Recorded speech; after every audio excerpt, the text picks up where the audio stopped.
დააბრუნდით პირდაპირ ეთერში, ესე იგი ორი ესეთი არაჩვეულებრივი მზარეული მყავს მე სტუმრად. თენგო გორგაძე და თორნიკე ლეკვაიშვილი, ეზოს შეფ-მზარეულები, რომლებიც დღეს ძალიან საინტერესო კერძებს შემოგთავაზებენ. ესე იგი, ჩვენ ვემზადებით ბარბარობისთვის და მოვამზადეთ ძალიან საინტერესო ლობიანს ისპანახით, რაღაც მე ვიცი რომ განსაკუთრებული და განსხვავებული რეცეპტურით მოვამზადებთ და მოვამზადებთ ასევე გოგრის დესერტს.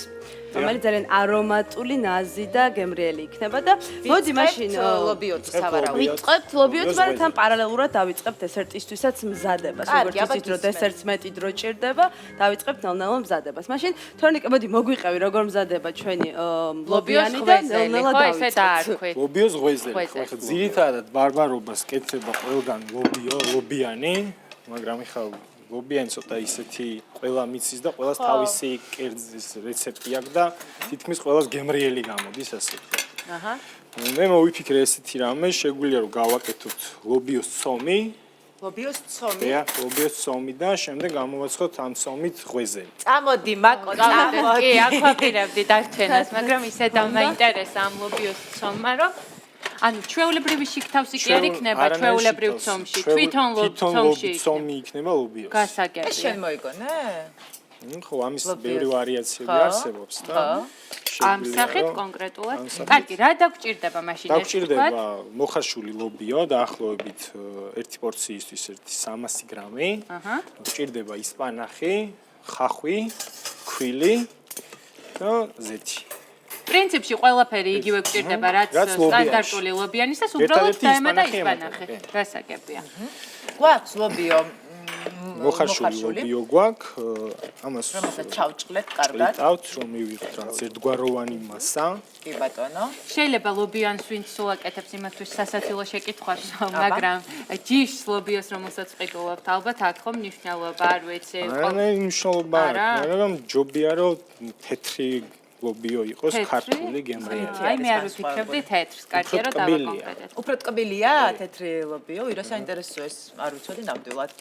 და უფრო სასარგებლო რომელია, იმიტომ რომ ლობიოს სასარგებლო თვისებებზე რომ დავიწყოთ საუბარი, მართლა ძალიან შევწავოთ და რამდენიმე მათგანს უფრო სასარგებლო თავისთავად რომ სანამ გახმება და უკვე მშრალი მარცვლოვანი იქნება, მანამდე უფრო ნედლი არის. ნედლი და წითელი, რომ უფრო მეტი ნახშირწყლების, ცილების და ესე იგი ვიტამინების ნაზავი არის წითელ ლობიოში. ზოგადად მართლა რომ წავიკითხე ლობიოს დადებითი თვისებები, მე და მაკო ერთად ვეცნობოდით და უბრალოდ იმდენია და ისე ცელია ჩამონათვალი. სულ უყურებდი ლობიოს, რომ აი სასარგებლო ლობიოში რა უნდა იყოს და ძალიან ვწდებოდი თორნიკე რაღაცას ამბობდი. ძალიან გემრიელია, კიდევ ბევრი ისეთი არის აქ, რა ვქია. და მოკლედ სასარგებლოა ძალიან. და თან ესე იგი ვიცით რომ ვეგეტარიანელები და ზოგადად ის ადამიანები ვინც ხორცს ვერ იღებენ, ხორცს ცვლიან ლობიოთში. კი. თან ამ პერიოდში ბარბარობის დღესასწაული მარხვასაც ემთხვევა და ხორცზე, რადგან ხორცის ყველაზე კარგი შემცვლელი არის ლობიო, ამ ადამიანებისთვისაც ისეთი გამოსავალია ერთგვარი ლობიოს. მოდი სანამ ლობიოსთვის სამზადი სიგრძელდება, ჩვენ მოდი დესერტზე გადმოვალთ. მე და თენგო ესე იგი ჩვენ მოვხარშეთ წინასწარ გოგრა, რადგან ვამზადებთ გოგრის დესერტს და თენგო ჩვენ ესე იგი ჩამოთვალოთ ინგრედიენტები, რა დაგჭირდება გოგრის დესერტისთვის და ნელ-ნელა დავიწყოთ მაშინ სამზადს. გოგრის დესერტისთვის ჩვენ დაგჭირდება გოგრა, რძე, ნაღები და გემოებისთვის შეიძლება გამოვიყენოთ ვანილი, ვანილის ექსტრაქტი, მუსკატი, დარიჩინი, ალბათ ხო, მიყვარს გოგრა და დარიჩინი ერთად. ხო. და კვერცხი. და კვერცხი. კი ბატონო, ესე იგი, ჩვენ გვაქვს დაახლოებით 500 გრამი გოგრა, გვაქვს 3-4 სუფრისკოვზი თაფლი, გვაქვს ნიგოზი დაახლოებით 200-250 გრამი, ხო, თუ არ ვცდები? ნიგოზი ცუდად იყო 200-250 გრამი, მაგრამ არ არის, ხო? დესერტში ნიგოზი შეგვიძლია არ გამოვიყენოთ, თაფლი კი გამოგვადგება. ორიგინალურ ვერსიაში მეიპლ სიროპი მიდის ამ დესერტთან, მაგრამ თაფლიც შესანიშნავად შეცვლის მეიპლ. ხო, ესე იგი, თუ მოგეპოვებათ ნეკერჩხლის соуსი სახლში, გამოიყენეთ ნეკერჩხლის соуსი, თუ არა და შეიძლება რომ თაფლითაც ჩვენივე შევცვალოთ ეს დესერტი. კარგი. თორნიკე, ჩვენ უკვე მივიღეთ ის მასა, რომელიც გჭირდებოდა, ხო? და ვაკეთებთ ლობიოს ცომს, რომელიც ჩვენ მე მგონი პირველად გავიგეთ. მე ყოველ შემთხვევაში და შენ პირველად გავიგეთ. შემდეგ ეს მასა გადავიტანოთ. უფრო დიდ ჯამში, ხო? ჯამში რომ მოვზილოთ. ცომი. გაგვიადვილდეს ცომის მოვზილვა. ხო, თან აფულდება სავარაუდოდ ცოტა, მერე უფრო კიდე გაიზრდება მოცულობა თუ არა ეს ისეთი ცომია, სადაც არ გაიზრდება. პირდაპირ მივიღებთ იმდენს, რამდენიც გჭირდება. და რაც თავარია, ცომს ვზელთ ისე, როგორც ვაკეთებ თქვა ცომს ლობიანისთვის, ხო? კი, ოღონდ ლობიოს ზუსტად ის. ოღონდ ლობიოს garaშე და ახლა უკვე ლობიო. ძირითადად ხო ლობიანი რო კეთდება სახში და ხო. მოხარშული ლობიო რო ხანდახან დიასახლისას რჩებათ ხოლმე ეს კირკაჟი და ზოგს ენანება ამის გადაყრა ზოგსის და ძირითადად ინახავენ მაცივარში. მე შემდეგ მაინც იყრება ეს. ამიტომ შეგვიძლია რომ უცბად მარტივად სხვა ფუნქცია შევმატოთ, ასე ვთქვათ. მოვამზადოთ პირდაპირ. თუმცა აი რამდენხან შეიძლება ვთქვათ, რომ ლობიო მაცივარში იყოს მოხარშული და შევინახოთ, ალბათ რაღაცა რამდენიმე დღე. ალბათ 2-3 დღე. 2-3 დღე გასაგებია. ეხლა ვამატებ ქვილს. ვამატებთ ქვილს იმდენს ოღონდ რამდენსაც შეიზელს. ანუ ჩვენ თვითონ უნდა მივხვდეთ ესე კონკრეტულად ამდენი გრამი ვერ ამდენი ყვეთ. გრამი ეს ზუსტად არ ვიცით, მაგრამ დაახლოებით როგორი კონსისტენცია უნდა იყოს, რომ შემდეგ ადვილად გავაბწყელოთ ალბათ, ხო? ჩვეულებრივი ცომის კონსისტენცია უნდა კარგი, იყოს. აბა ნახოთ, ეხლა ჩვენც მივხვდებით პრინციპში, აი როგორ ფორმასაც მიიღებთ, თქვენ სახლში დაახლოებით იგივეს გაიმეორებთ. მე მომწონს ეს, რომ ზუსტად გრამებით არ არის, იმიტომ რომ სულ მიჭირს ხოლმე ამის მერე გაზომვა და მირჩევნია, როცა ცოტა თავისუფლება გაქვს და შენ თვითონ მივხვდები, როდის მიიღო კარგი მასა და კონსისტენცია. მიხვდები, ხო, რა აკლია, ვთქვა, თუ აკლია ახლა ფქვილი დაამატებ და ასე შემდეგ. ხელით არ მუშაობ ხოლმე, როცა ხელით მუშაობთ, კი, მაგრამ ჩემი საყვარელი საქმიანობა ბავშვობიდან მახსოვს ეს ხელით თამაში ცომში, ხო? და შემდეგ ხვიერი მასა უნდა მივიღოთ და შემდეგ მე ზეთთან ერთად უნდა გადავზილოთ, რომ კარგად გაიხსნას ეს ფქვილი. ეხლა ანუ სავარაუდოდ აღარ დავამატებთ ფქვილს, ხო, მე მგონი? სავარაუდოდ ჯერჯერობით არა. ანუ ცოტა ფხვიერი უნდა იყოს. ახლა როგორც არის ზუსტად ისეთი. ფხვიერ მასას, რომ ლობიოში განაწილდეს ეს ფქვილი. ხო? და შემდეგ უკვე ზეთთან ერთად ნელ-ნელა ვზილავთ და მივიღებთ ცომს. გასაგებია, უკვე შეერთდება და შეიკურება. კარგი.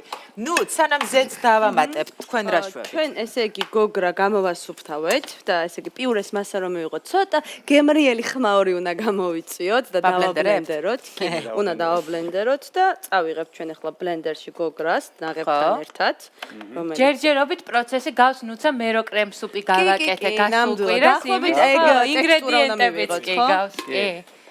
მაგრამ გვაქვს იგი 1-1-ზე გვაქვს 200 მილილიტრი ნაღები და გვაქვს 250 გრამი ძალიან გოგრა. კარგი პროპორციაა.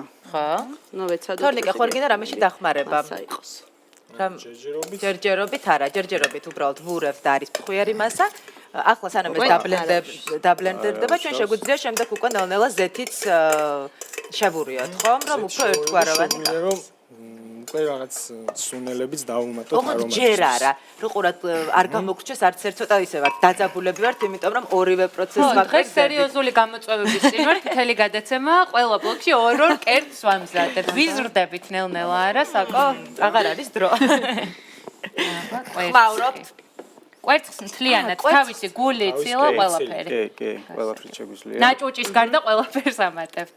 ნაჭუჭისაც ვამატებ. ნუ რა საინტერესოა. ორი კვერცხი ანუ და არა ერთი. ორი. დაფიქრდა, გადათვალა შეხედა და თვალით აზო. ხო, თვალით აზომა. ამაზე ფერია მომწონს. კი. და ვიწყებ. ესე იგი, გოგრა, ნაღები, კვერცხი კი ბატონო. და შაქარი. შაქარი. რამდენი? ყავს მოგაწ. ყავზით. აქვს აქ მნიშვნელობა ყავისფერი შაქარი იქნება. თუ ყავისფერი იქნება უკეთესია, რა თქმა უნდა, კი. კარგი. ყავისფრით ვერაფერს ვერ გააფუჭებ, ხო ესე? ხო და რატომ ანუ რა თვისებებით გამოირჩევა, რა ამ უპირატესობა? დესერტს დავამატებ.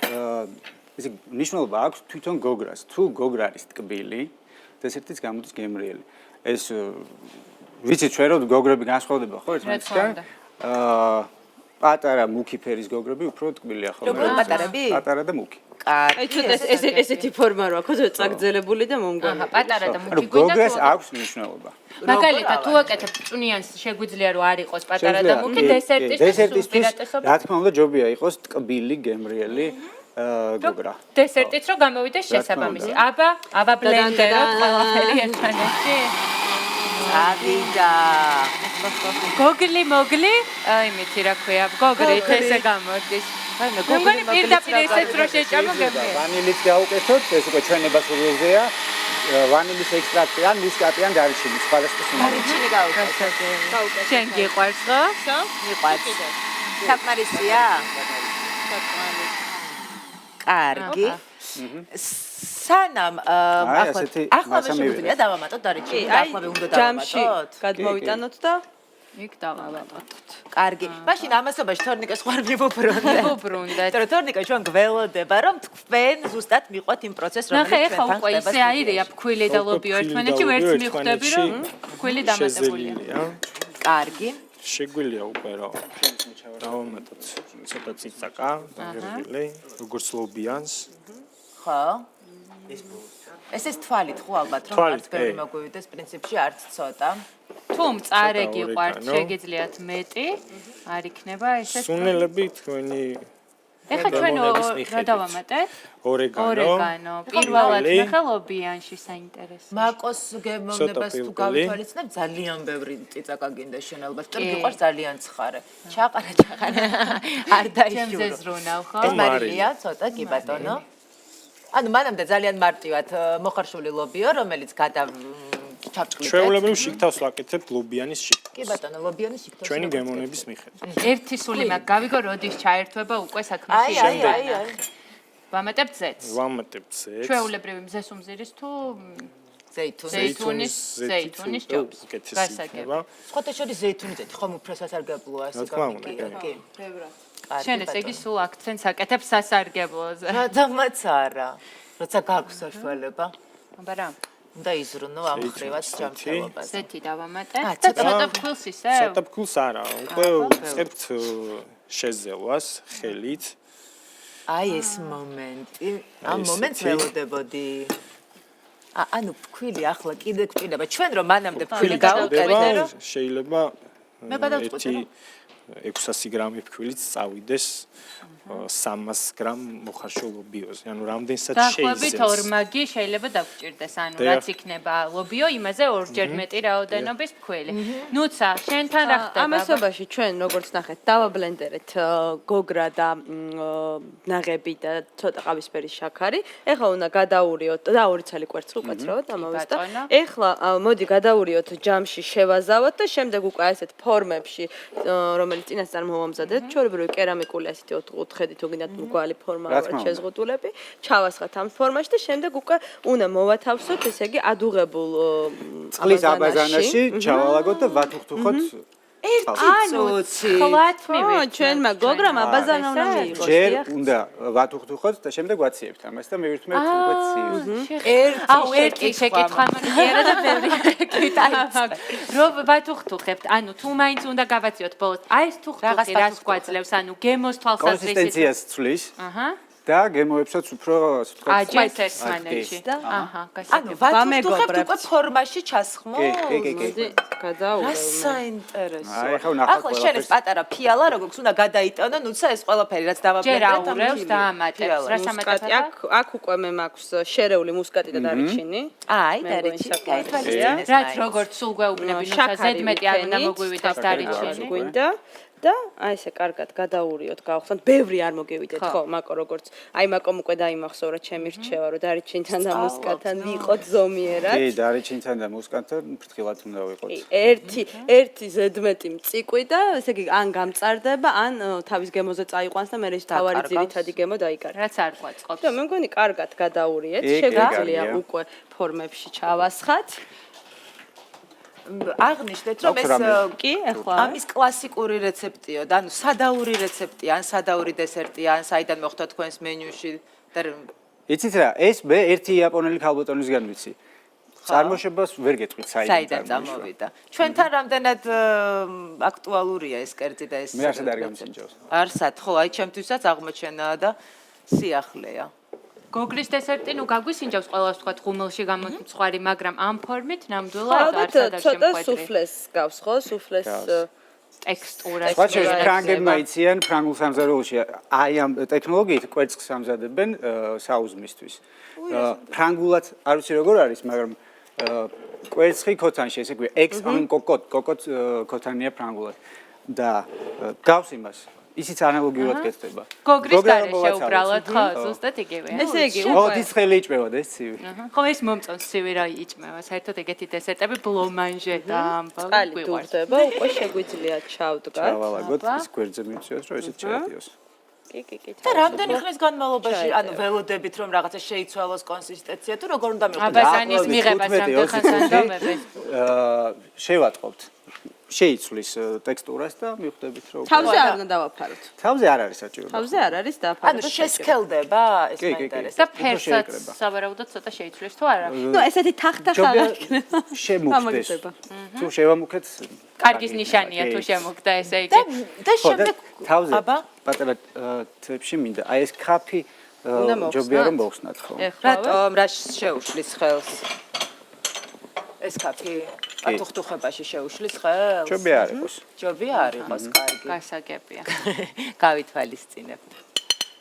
კარგი, ამასობაში ნახე, აი ოი, როგორი უფრო ცომი ფაქტობრივად, მოიზილა. ჩვეულებრივი. ოღონდ იმდენი მოგთხოვა ფქვილი, რამდენსაც ვარაუდობდით, ანუ 600 გრამი არ დაახლოებით. დაახლოებით 600 გრამი არა, მაგრამ ეს კიდე შეიზელს. ხო, ნუ ამას პრინციპში ხელით მუშაობ და ზუსტად ხვდებით რამდენი ფქვილის დამატება ჭირდება. ამას მგონი დიდი გამოცდილება არც ჭირდება, ხო? ისე გამოიყურება, ოღონდ შეწვის გარეშეც სიამოვნებით მივიწმევდი. აბა, ხო, პრინციპში ვიზუალურად ვერ გაარჩევ იმ ცომისგან, რომელსაც ტრადიციული ლობიანის გულში ვათავსებთ ხოლმე. შემდეგ გავაბტყრებთ და რგვალ ფორმას მიცემ და ტაფაზე გამოვაცხობთ. დიახ, შემდეგ წინ ვუსწრებ ჩვეულებრივად ეს არის ცომი, ეს ცომი შეგვიძლია გამოვიყენოთ ფხალთან ერთად. ძალიან გემრიელია, ანუ ქართულ ფხალს უხდება. ჭვავის თხელი ლავაშები რო არის, თუ იცით. ეგეთი მსგავსი ლავაშები შეგვიძლია გამოვაცხოთ. პატარა ჭადის ფორმები რო გავაკეთოთ. კი, შეგვიძლია, მაგრამ სისქე ამისი, ხო, არის ის, რა ქვია, ქრაშუნაც არ არის და ხო, ანუ თხელი უნდა იყოს. თხელი უნდა ხო, იყოს, კი. გასაგებია. კარგი, შეგვიძლია უკვე დავიწყოთ გაფრთხილება. შეგვიძლია უკვე ამის გაფრთხილება დავიწყოთ. აბა, გაგითავისუფლებთ, რომ ადგილი გქონდეს. საფრთხელებელი აფაცო არ ჩავთოთ, არის. ჩავთოთ შიგთავსისთვის. კარგით. ცოტა იმისთვის რომ მე ესე იგი, სანამ გაბტყერებას დავიწყებთ, მოდით თქვათ რა დაგჭირდება შიგთავსისთვის, რომ აყურებელმა ჩაინიშნოს. ისპანახი და ხახვი და ზეთი. ისპანახი და ხახვი და ზეთი. ესე იგი, უნდა მოვთუშოთ ხახვი. უნდა მოვთიშოთ ხახვი. საფრთხელებელი აქ არის. ხახვი სად გვაქვს? აი, ხახვი აქვს. მხოლოდ და მხოლოდ თეთრი ხახვი. დიახ. ალყა არის დაჭრილი. ალყა, როგორ მეყვარს ეს. მარტივად. მე ტრადიციული ლობიანის მომზადებასთან შედარებით ეს უფრო მემარტივება თითქოს, არა? შენ მოგიმზადებია შენ თვითონ ტრადიციული. არა, რა თქმა უნდა. შენთვის რა მნიშვნელობა აქვს? თორე გემრიელი იყოს და მოგარტყმები. კი, არა, გემრიელი იქნება, ამაში დარწმუნებული ვარ. არა, უბრალოდ გასაკეთებლადაც გააფრთხილე, მე შიგნით ლობიო, მე კიდე რაღაც ფორმა მიეცილა. აი ხა საინტერესოა, ეს ხო ცომია ფაქტობრივად, არა? აი შიგთავსი რამდენად მარტივად ჩაიდება შიგნით და მე დაიფარება. ხო და ამიტომ. აჰა, გავყავით ორ ნაწილად. გავყავით ორ ნაწილად. ხო? პარალელურად. პატარა გუნდები გამოვყოთ და პატარა ღვეზელები გავაკეთოთ. როგორც გინდა. როგორც გინდა, ჩვენი სულმისო. ყველაფერი ჩვენზეა იცი რა, დამოკიდებული. როგორც უფრო მარტივი ხდება, იმიტომ რომ ნუ ეს ხო ჩვენთვისაც არის და დამწყები დიასახლისებისთვისაც და გავუმარტივოთ მათაც საქმე. თან ბარბარობის დღესასწაული მოდის და შეგიძლიათ თავისუფლად ეს რეცეპტი გამოიყენოთ. ვაფრთხილებთ ნელა. შენ ახლა ცდილობ რომ თხელი იყოს ცომი? თხელი უნდა იყოს. დაუცილებელია რომ ტაფაზე მოვათავსოთ, მე აი თქვენ ღუმელში. აჰა. ტაფაზე დაიბრაწება. გასაგები, ანუ ღუმელში ჯობს. უნდა გამოცხოს, კი. კარგი. ღუმელი ჩვენი წყობშია, ნუცა მომზადებულია უკვე. შესაძლებელია ტაფაზეც გაკეთდეს ეს, მაგრამ უმჯობესია ღუმელში. ღუმელში უნდა დაახლოებით 200 გრადუსზე უნდა. რამდენი ხნის განმავლობაში? 10-15 წუთი. სწრაფად. საკმაოდ სწრაფად და რაც თავია ყველაფერს მოვასწრებ. რა ლამაზია ესე გაფრთხილებული ნახე ეს ფერები ძალიან. კი, ცოტა შემოდგომის ფერებს და ზამთრის ფერებს. პარალელურად ნუცა ტაფაზე. პარალელურად მე ტაფაში მოვშუშე ხახვი და ეხლა დავამატო ისპანახის ფოთლები, ხო ალბათ? ეს მთლიანად თუ უნდა არა, ალბათ ცოტა ხო? დავძენძოთ. არა, მე ვიგულისხმე უნდა დაჭრა თუ არა. დავჭრათ, დავხიოთ. ასო. ესე იგი, ესე ხელით ხო შემილია? მე მიყვარს ხელით მუშაობა. არ დამძრახოთ ამის გამო. ისედაც ფოთლებთან ხო სულ ამბობენ, რომ დანიელი გამოყენება არ არეკომენდო. კი, აი სალათის ფოთლებთანაც. სტრუქტურას უკარგავს და ალბათ ისპანახს დიდი დრო არ ჭირდება ხო? იმიტომ რომ მალე მზადდება. აფე როგორც შეისწავლოს. უნდა მოვწალოთ, ანუ ნუცა როგორც შენ ამბობ. როგორც მე მიყვარს. მაკოყოჩა. მოვიყვანოთ. აჰა, ალბათ კიდე რამოდენიმე წამით. ცოტა კიდე ხო არ დავამატო ისპანახს. დავამატოთ, გემრიელი იქნება. ამასობაში ჩვენი შეფების გარეგნობა და ჩაცმულობა თქვენ ვერ შენიშნეთ. მე ხშირად ვაკვირდები სულ როცა მოდიან სტუმრად და ყველას მიუხედავად იმისა, რომ ფორმა უნდა გეცოს, ყველა ჩვენი სტუმარი ცდილობს ხოლმე რომ განსხვავდებოდეს სხვისგან. მაგალითად, აქ ინი და იანიც დავინახე. ინიციალებიც თქვენთან კი ძალიან ლამაზი აქსესუარები. აი ვაჩვენოთ მაყურებელსაც, რომ ნამდვილად არის ინი და იანი და მე არ მომიქონია. შვენიერია. პრაქტიკული დანიშნულებაც აქვს. ხო, უცბად დაგჭირდება, ამოიღებ და თან ლამაზია. მეც მიფიქრია ისე ნეტა შეფი რო ვიყო რა შავი. და როგორი იქნებოდა ის ფორმა. ნუ იცი რა მაინტერესებს, ღეროს არ იყენებ ახლა როცა ამ შემთხვევაში ღერო უფრო გვიან მოიწამება. და მაგარია და ამიტომ ფოთოლი სწრაფი აფუჭდება. სწრაფი მზადებისთვის ჯობია რომ სწრაფად მოვწალოთ ხოლოდ ფოთლები. თორე რა თქმა უნდა ღეროს გამოყენება შეიძლება გაჩნია რა კერძისთვის. არა და ისედაც მე ძალიან უხეში ის რო შეგხვდება, მე მგონი არ იქნება სასიამოვნო, არა?